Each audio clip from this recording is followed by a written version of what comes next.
Now, a little word on the epidemiology in children. Throughout the pandemic, even in the first 6 months, it was evident that the mortality and morbidity in children is very low, and which has sustained throughout the pandemic. So this is Indian data.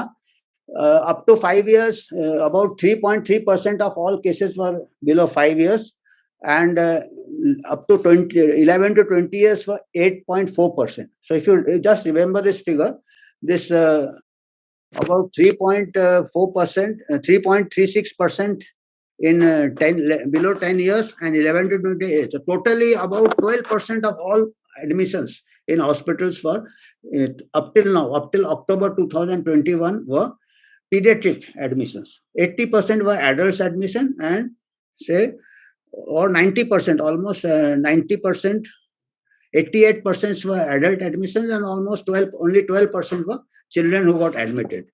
And the same type of pattern is from other countries. I have got data from Canada, Ontario, one of the state of Canada, where again the children comprise 12% of admissions. And comparison with before Delta and after Omicron. So this is, of course, I will explain better in the next slide.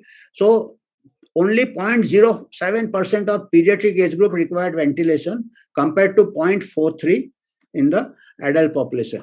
Now, that is one thing that this thing has been well established, that in children up to 20 years, there is a data of a meta-analysis from more than 25 countries earlier on the pandemic only, done by John Ionitz of Stanford University. The survival up to 20 years is 99.9973. So up to 20 years. And whatever children died, they died of comorbidities. A healthy child, it was almost negligible.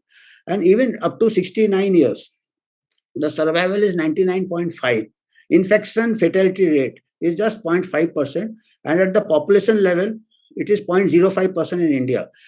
Infection fatality rate is not to be confused with case fatality rate. Case fatality rate are the cases admitted in hospitals. But infection fatality rate is calculated by enlarging the denominator, by extrapolating how many people had faced the virus, because 70-80% of them are asymptomatic. These are done by sero surveys. The last sero survey was done in Delhi. We found 90% of our population in September having the antibodies. Of course, adults in September were started having the vaccine, but more interestingly, 80% of children below 18 years were having the antibodies. That time, child vaccination had not started. So getting that denominator, and if we extrapolate more than before this Delhi survey, All India survey representative sample, about 67% were found to having antibodies. That was somewhere in June. That time, hardly any vaccination coverage was there, 10% or 15%. So that shows that in June only 90 crores Indians were already infected, had faced the virus, and many had recovered. 90 crores were the estimated people who had been infected, many of them asymptomatic or mild. And at that time, the recorded cases, the notified cases were just less than about 3 or 4 crores. So 3-4 crores only were detected up till June 2021, whereas 90 crores had already got the infection. So that shows that with this contact tracing, RT-PCR, and so many things, we could only detect about 5-6% or 10% of the cases. 90% cases go undetected. And infection fatality means that anyway, if the virus is running in the community, how many people will, what percentage of people will succumb? So since we are a younger population, our infection fatality rate 0.05. Globally, even on the CDC side, at the WHO side, it is 0.3%. We have got this nature's advantage. We are younger population, and we are less obese. And if say other concern in children, it is almost 99.9973. But the other concerns are for which their justification is there for vaccinating children. One justification is whether they suffer, so they hardly suffer, there's hardly any mortality. The second concern is transmission to the elderly. They say, okay, the child will not suffer, but it may bring home and it will infect the elder members. And the third concern is that it may, once you open the schools and the children are not vaccinated, they will spread the community transmission. They will trigger the community outbreak. There have been studies, published studies, which dispels all these concerns. So we'll just go through rapidly. So this is, of course, as I said, the Ontario, that is our country also we saw 12% people, children were infected. So similarly in Canada also 12% out of this. And in Canada, out of in one state of Canada, for which data is available in the public domain, more than 9,255 deaths in adult, and there were only 2 deaths compared to almost 9,000 above deaths in adults. So the child death is very, very, and many children die for so many other causes. Besides this, the second concern is that whether it transmits to adults. So they have done studies. This is published in a pediatric journal by Benjamin and all.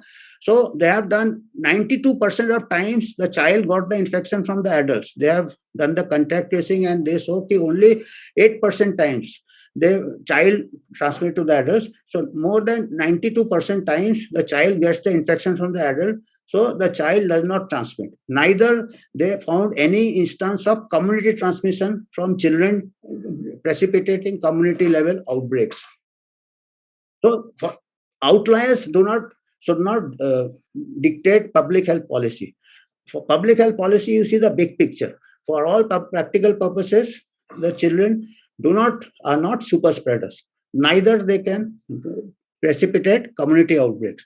Similarly, how lethal is the virus? This I have already mentioned. This is the year up to 19 years, the survival is 99.9973, and right up to 69 years, it is 99.41. Every day, particularly in our country, we are facing much higher risk. We will see, I have put one table in that. And up to 70 plus, it is 97%. 70 plus with comorbidities, 94%. So if the frail old person, 75, nursing home, he is bedridden, his chance or her chance of dying of COVID is 5%, 6%. But there are again studies done by the same Dr. John Ionitz of Stanford University. At the start of the pandemic, he had published papers saying that those who are bedridden and frail and very old, even a common cold virus kills 8% of times. The mortality from any coronavirus is 8%. So this coronavirus also is behaving more or less in a similar fashion. So this is just one point to keep in mind when making public health policy.